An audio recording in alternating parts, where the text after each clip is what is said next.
بسم اللہ الرحمن الرحیم۔ تمام دیکھنے اور سننے والوں کو السلام علیکم۔ ناظرین، ہمارا یہ کامل یقین ہے کہ اس دنیا میں بڑا فتنہ دجال ہی ہوگا، جو اپنی طاقت اور فریب کے ذریعے ہر طرف تباہی لائے گا اور کمزور ایمان والے لوگوں کو گمراہ کرے گا۔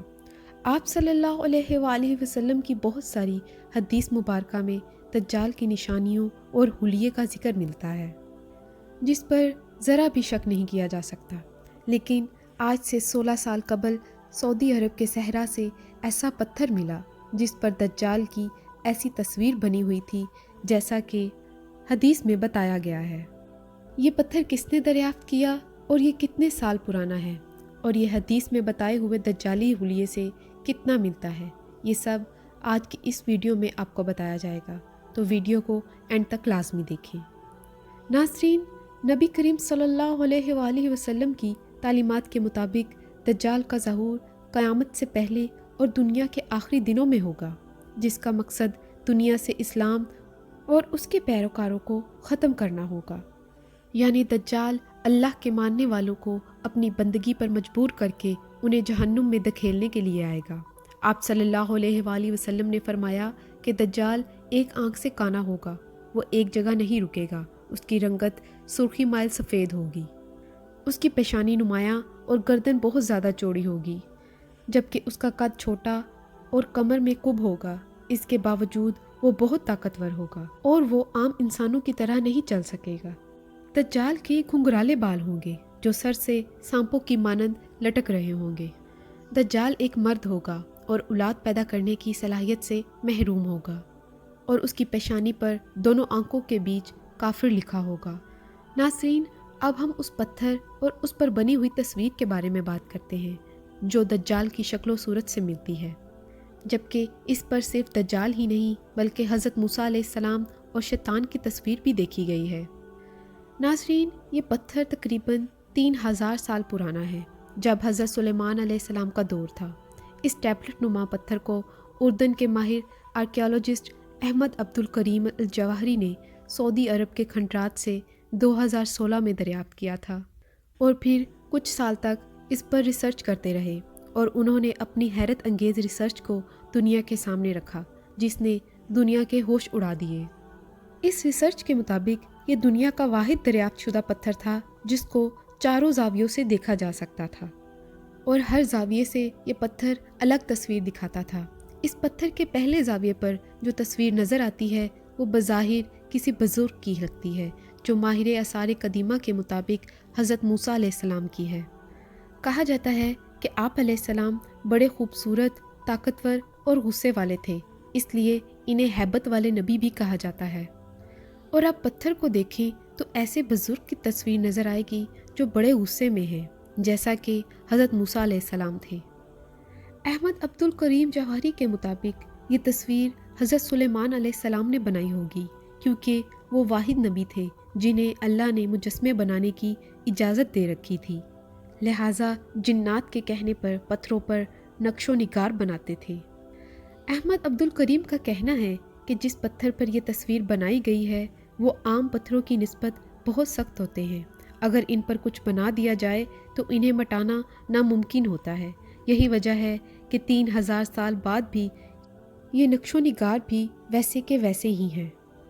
ناظرین، اگر اس پتھر کو دوسری طرف سے دیکھیں تو ایک اور تصویر نظر آتی ہے جس کی ایک آنکھ نظر آتی ہے۔ احمد عبدالکریم کا کہنا ہے کہ یہ تصویر دجال کی ہو سکتی ہے، کیونکہ احادیث میں واضح طور پر ملتا ہے کہ دجال ایک آنکھ سے کانا ہوگا، لہٰذا اس شخص کو ایک آنکھ کا دکھایا گیا ہے جس کی دوسری آنکھ انگور کے دانے جیسی ہے، جیسا کہ احادیث میں بتایا گیا ہے۔ اس طرح اس کے بالوں کو دیکھیں تو وہ بھی گھنگرالے نظر آ رہے ہیں،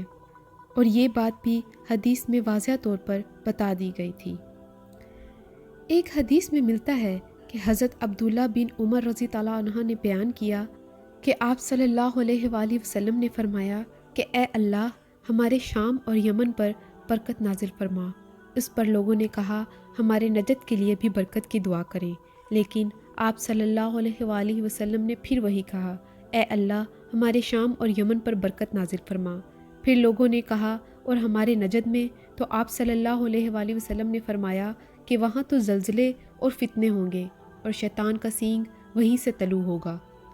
اس حدیث سے ثابت ہوتا ہے کہ شیطان کا ایک سینگ ہوگا، لہٰذا اب پتھر پر بنی ہوئی تصویر پر دیکھیں جس میں ایک شخص ٹانگ پر ٹانگ رکھ کر کرسی پر بیٹھا ہوا ہے اور اس کے سر پر ایک سینگ بھی ہے، اور احمد عبد الکریم کے مطابق یہ تصویر شیطان کی ہے، جبکہ اس کے علاوہ اس پتھر پر بچھو اور سانپ جیسے جانوروں کو بھی دکھایا گیا ہے۔ ناظرین، اب سوال یہ پیدا ہوتا ہے کہ کیا حضرت سلیمان علیہ السلام کے جنات نے شیطان اور دجال کو دیکھ رکھا تھا؟ اس حوالے سے علماء کرام کوئی ٹھوس جواب دینے سے قاصر ہیں، لیکن یہ ایک حقیقت ہے کہ دجال کا وقت قریب آ چکا ہے جو عنقریب ظاہر ہو کر دنیا میں تباہی لائے گا۔ ایک حدیث حضرت حذیفہ رضی اللہ عنہ سے مروی ہے کہ نبی پاک صلی اللہ علیہ وآلہ وسلم نے فرمایا کہ مجھے دجال سے اس بات کا زیادہ علم ہے کہ اس کے ساتھ کیا چیزیں ہوں گی، اور اس کے ساتھ دو جاری نہریں ہوں گی جن میں سے ایک دیکھنے میں سفید پانی کی ہوگی اور دوسری دیکھنے میں بھڑکتی ہوئی آگ کی، اور اگر کوئی شخص وہ زمانہ پائے تو اسے چاہیے کہ اس نہر پر جائے جو دیکھنے میں آگ نظر آ رہی ہوگی اور اس میں غوطہ لگا دے، پھر اپنا سر جھکا کر اس میں سے پیے، وہ ٹھنڈا پانی ہوگا، اور دجال کی ایک آنکھ پونچھ دی گئی ہوگی، اس پر موٹا ناخنا ہوگا اور اس کی دونوں آنکھوں کے درمیان کافر لکھا ہوگا جسے ہر مومن پڑھ لے گا، خواہ وہ پڑھنا لکھنا جانتا ہو کہ نہ جانتا ہو۔ اس حدیث میں ایک قابل وضاحت بات دجال کی جنت اور جہنم کے متعلق ہے۔ دجال اپنے ساتھ جنت اور جہنم لیے پھرتا ہوگا، جب کسی پر اپنا انعام کرنا چاہے گا تو اسے اپنی جنت میں داخل کر دے گا جو در حقیقت اللہ کی جہنم ہوگی، اور جب کسی کو سزا دینا چاہے گا تو اسے اپنی جہنم میں داخل کر دے گا۔ بظاہر وہ بھڑکتی ہوئی آگ ہوگی لیکن حقیقت میں وہ اللہ کی جنت ہوگی۔ لوگ جب اس کے ساتھ جنت اور جہنم کو دیکھیں گے تو وہ خوف زدہ ہوں گے اور اس پر ایمان لانے لگیں گے، خاص طور پر جب وہ یہ دیکھیں گے کہ جن لوگوں نے اسے اپنا رب نہیں مانا، دجال نے انہیں بھڑکتے ہوئے شعلوں کی نظر کر دیا، وہ مزید خوف زدہ ہو جائیں گے۔ اس کا مطلب یہ ہے کہ وہ جس چیز کو جنت سمجھ رہے ہوں گے وہ ان کی سوچ کا دھوکہ ہوگی، حقیقت میں وہ جہنم ہوگی، اور جس چیز کو وہ جہنم سمجھ رہے ہوں گے وہ جنت ہوگی۔ نبی اکرم صلی اللہ علیہ وآلہ وسلم نے فرمایا، اگر کسی انسان کو دجال کا زمانہ مل جائے اور وہ آزمائش میں پڑ جائے تو وہ بے خوف دجال کی جہنم میں کود جائے، وہ آگ اسی طرح اس کے لیے ٹھنڈی اور سلامتی والی بن جائے گی جیسے حضرت ابراہیم علیہ السلام کے لیے بن گئی تھی، اور اسے اس سے کچھ نقصان نہ ہوگا۔ اگر وہ اس کی جنت میں کود گیا تو سمجھ لینا چاہیے کہ اس نے بہت گھاٹے کا سودا کیا اور وہ خسارے میں پڑ گیا۔ تو ناظرین، یہ تھی ہماری آج کی ویڈیو۔ کیسی لگی آپ کو؟ پسند آئے تو لائک اور کمنٹ ضرور کریں، اور جنہوں نے چینل کو ابھی تک سبسکرائب نہیں کیا وہ سبسکرائب ضرور کریں۔ تو ملتے ہیں آپ کو اگلی ویڈیو کے ساتھ، تب تک کے لیے اللہ حافظ۔